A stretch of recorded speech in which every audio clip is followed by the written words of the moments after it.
Hello, everyone, and welcome to Friday Message. This has been a good week, and the vaccines continue to roll out and continue to come and be available. I'm hearing about more people being vaccinated. I'm hearing about more places that will be receiving vaccinations. I just want you to know that we are keeping information about vaccine administration on our website. Check out our website if you are looking for where the vaccine is available and how to sign up to do that. I also learned this week that the Veterans Administration is administering the vaccine for vets, and what you have to do is contact the Veterans Administrative, the office, the clinic, and register with them. You make an appointment and then you go in and get the vaccine. So that is happening, and I am feeling hopeful about that. And I'm thinking about when this is over. And when this is over is the title of a little piece written by a professor, a theologian, an author named Laura Kelly Fanucci at St. John's University in Collegeville, Minnesota. Laura Fanucci does a lot of work around calling, and she wrote a piece entitled "When This Is Over," and I'm going to share that with you today. When this is over, may we never again take for granted a handshake with a stranger, full shelves at the store, conversations with neighbors, a crowded theater, Friday night out, a taste of communion, a routine checkup, the school rush each morning, coffee with a friend, the stadium roaring, each deep breath, a boring Tuesday, life itself. When this ends, may we find that we have become more like the people we wanted to be, we were called to be, we hope to be. And may we stay that way, better for each other because of the worst. I love that last line. When this ends, may we find we have become more like the people we wanted to be, we were called to be, we hope to be, and may we stay that way, better for each other because of the worst. That's Laura Kelly Fanucci. I've been reflecting a little bit on how I'm feeling like I'm being changed by this experience. And I'm wondering, I'm hoping that it makes me more grateful for things that it's so easy to take for granted, more grateful for what we might have at one time called the little things, like singing together, which is near and dear to my heart, seeing my dad and giving him a hug, having people over for dinner, for simply having a job when so many people have lost theirs, giving out communion from hand to hand instead of on a tray.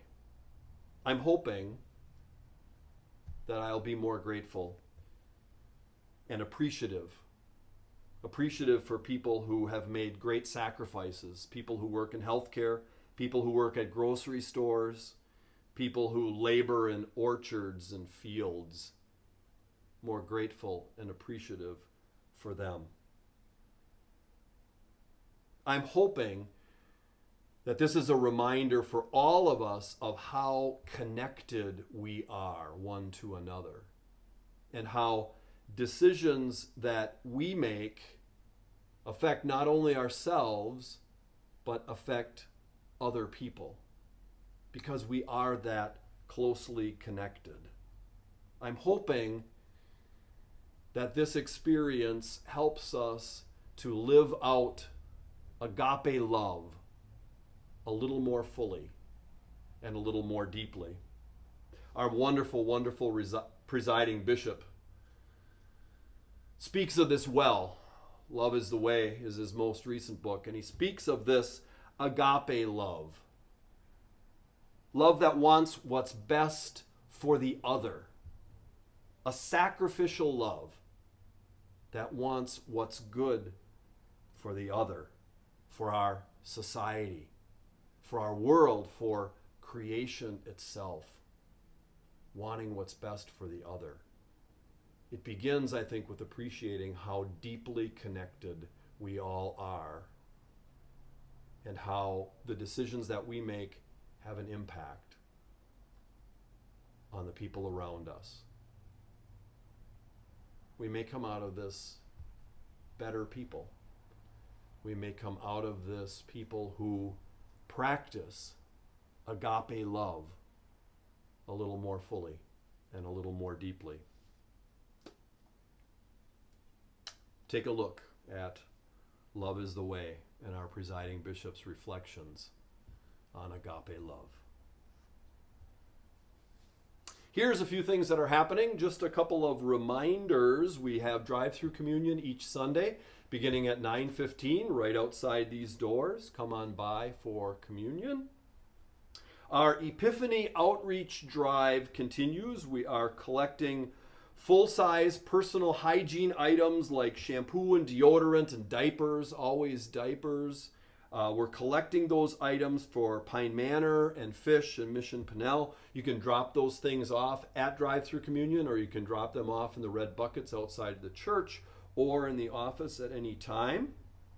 Mark your calendars now for the Shared Scholar Zoom event with Dr. Susanna Heschel. That'll be Sunday, January 31st. Our Shared Scholar event will happen on Zoom this year with Dr. Susanna Heschel. I think this will be a wonderful follow-up to what Bishop Rob Wright had to say in our Martin Luther King Day service and the spirit of our Martin Luther King Day service. Shared Scholar event will be a wonderful follow-up on that.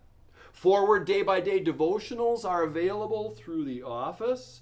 Please be sure to check out our website. There are lots of great resources on there, and that is constantly being updated and enhanced. You really want to check that out. We can use a few more people to record responses for our services. As you know, if you've seen them, we have people who come and are recorded doing the responses, and then those are put in. It's a wonderful way to participate in the service and to get to see your friends and your fellow parishioners and be seen by them. And that's been a marvelous part of our recorded services these days. And last but not least, this is stewardship season. I want to thank you to everyone who has submitted a pledge of support, financial support for our parish. Thank you all. And there's still time to do that. If you need a pledge card or information about the stewardship campaign, you can contact Mickey Huff, the stewardship chair, or Susan Gonzalez in the office. Be safe and well, and continue to practice and live agape love.